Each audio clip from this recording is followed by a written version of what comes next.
guitar. Now this is a Road Worn Fender 60s Jazzmaster. That's a mouthful. These are guitars that Fender produced about 10 years ago for about 4 or 5 years. And I wanted to get a Jazzmaster. I'm getting old. I want to get to know all the classical guitars. I've never used the Jazzmaster before. You probably noticed that in the course of this video. But I actually like this sound very much.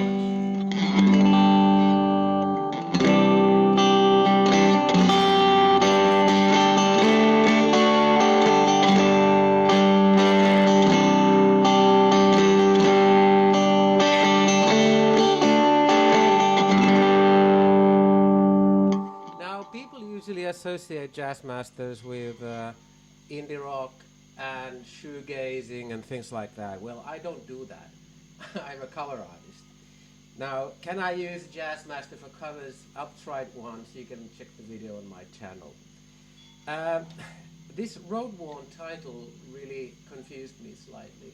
I mean, this is not really a relic guitar. The relicking is very light. So I suppose this was the beginning of the relicking fashion in guitar making. This guitar was made in Mexico. I have another guitar made in Mexico by Fender, which is the Telecaster Acoustasonic. I loved it, so I thought I'd try the Mexican manufacturing, and I'm really happy with this. This neck is really nice.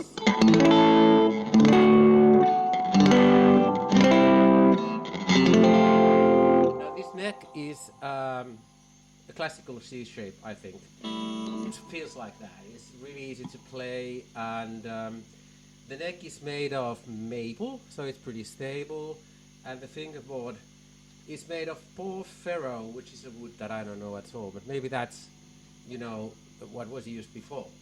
Anyway, this looks amazing, and I thought, well, was this really the way Jazzmasters were in the beginning? And I saw on RetroFret that they have a similar guitar. It's not made in Mexico, it's made in California, but it was made in '59, and it's exactly like this, with everything similar. I mean, even the big card is the same golden color. Let's go through the technicalities first. This is 3.3 kilos. It has American vintage 65 Jazzmaster pickups, single coil. I talked about the wood. The bridge is vintage style adjustable. Nothing says nothing to me. And this has nitrocellulose lacquer, which makes it a bit sort of old-fashioned looking. And it has vintage style frets. So let's take the pickups now. I'll start with the neck pickup.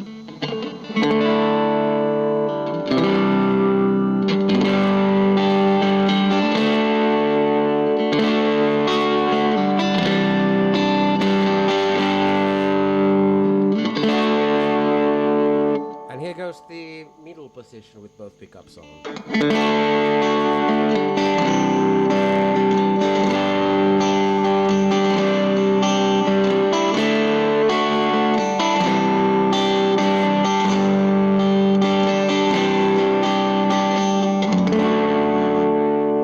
And then the bridge pickup, which sounds really nice.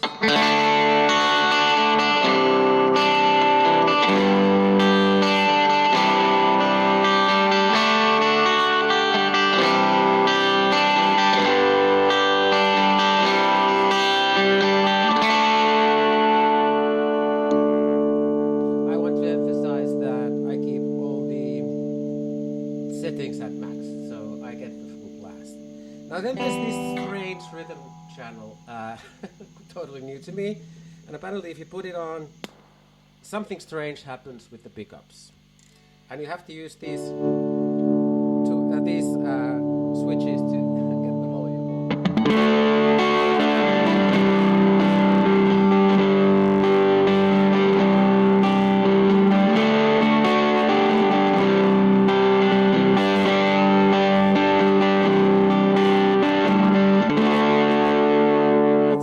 Interesting.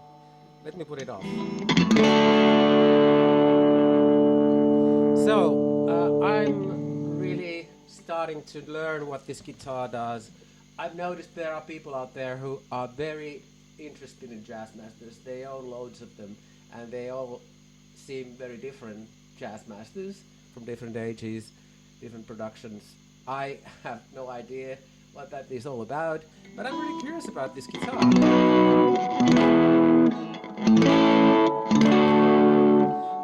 For example, these single coil Jazzmaster pickups, they don't really sound like single coils. There's something strange in them. They produce this really touch sensitive, fantastic, sort of crispy, cracking sound that I'm beginning to like. It's really nice for my covers.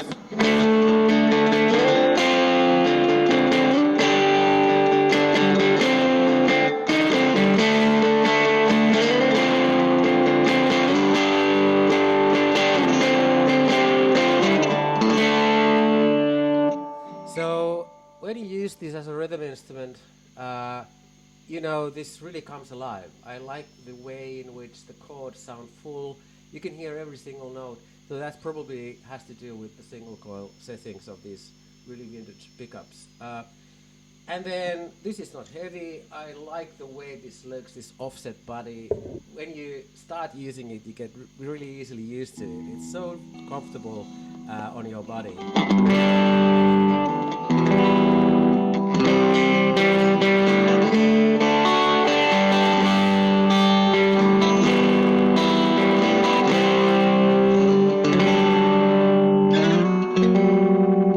So I don't want to elaborate on what Jazzmaster does.